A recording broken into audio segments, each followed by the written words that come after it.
akhir-akhir ini kan kita dipertontonkan dengan adanya KDRT yang dilakukan oleh suami dari salah seorang selebgram. Nah, harus kita dulu lihat konteksnya. Kalau dia dalam suatu rumah tangga, berarti dia terkategori KDRT gitu. Fenomena ini harus kita cepat diantisipasi, utamanya aparat penegak hukum. Kenapa? Kalau tidak cepat diantisipasi, ini akan menjadi parameter buat generasi muda kita untuk bertindak seenaknya gitu dalam rumah tangganya gitu. Nah, KDRT dalam rumah tangga itu kan ada beberapa kriteria. Ada kekerasan secara fisik, kayak kita saksikan yang di Kiran itu kan terjadi pemukulan, kemudian ada kekerasan secara psikis, kemudian ada penelantaran ini, apakah anaknya ditelantarkan, apakah istrinya ditelantarkan atau suami gitu. Nah, fenomena KDRT ini sebenarnya harus cepat diantisipasi oleh aparat penegak hukum kita. Karena apa? Kalau dia berlarut-larut dan dia tidak ditindak, ini akan menjadi semacam contoh buat yang lain-lain buat seenaknya dalam rumah tangganya. Dalam rumah tangga itu ada tanggung jawab, ada aturan, ada norma yang harus dipatuhi oleh suami, istri, dan anak-anak.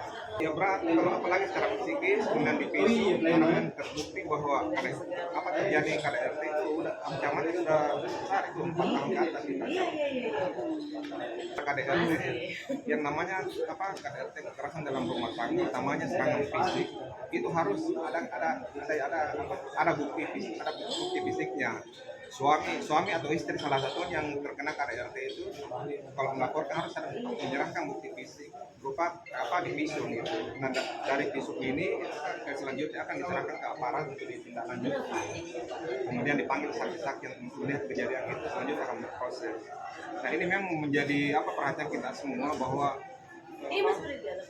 masih pada dalam moralitas itu dalam rumah tangga, tanggung jawab dalam rumah tangga, komitmen itu dalam rumah tangga harus dijaga betul. Kenapa? Karena kalau salah sedikit, kalau kejadian sepele bisa istrinya, bisa suaminya itu melakukan tindak kekerasan gitu. Jadi harus betul-betul dipahami bahwa dalam rumah tangga itu komunikasi, jaga komitmen antara suami dan istri gitu.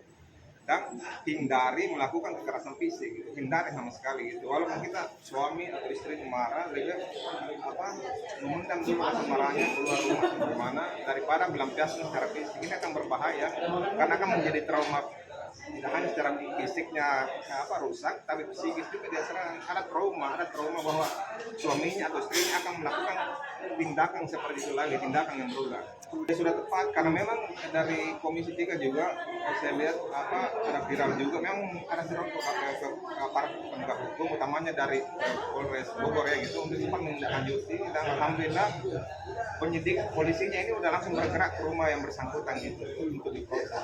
Karena ini aduan masyarakat sih Pak. Dalam KDRT itu ada 3 bagiannya tadi, ada tindakan kekerasan secara fisik, ada menyentuh secara psikis.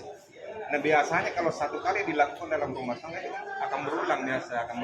Nah, akhirnya timbul trauma bagi yang apakah suaminya yang kena KDRT atau istrinya, timbul traumanya gitu. Dan si pelaku juga akan, karena tidak ada laporan yang berwajib, itu akan berulang itu, dilakukan lagi karena nggak biasa, nggak melapor gitu. Padahal dalam rumah tangga istri atau anak atau suami itu harus dilindungi. Walaupun kita maunya bapaknya jangan kita senanya mukul istri, senanya mukul anak, ada rambu-rambu, ada aturan hukum yang harus kita ada di sana. Tapi makanya kalau himbauan kami sebagai praktisi hukum, kalau terdampak KDRT dalam rumah tangga harus cepat melapor, jangan sampai berulang. Karena kalau berulang akan patah lagi buatnya gitu. Jadi begitu terjadi, ya langsung lapor aja gitu. Dan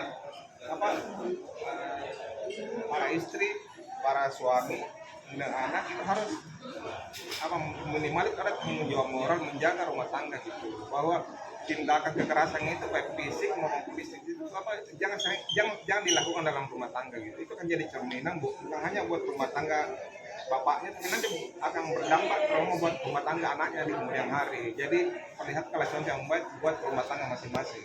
Ya sebenarnya ini kan ya berkaca dulu kasus Lesti dibilarkan gitu.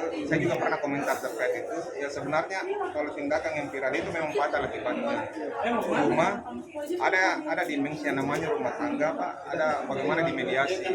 Karena kalau masih bisa diperbaiki, jangan dirusak gitu. Ini tanggung jawab masing-masing pihak. Tapi kalau kayak yang viral itu ya harus proses hukumnya dulu. Jadi contoh kalau memang tidak bisa mediasi gitu kan. Bahwa ini tidak akan berulang lagi, berulang di kemudian hari.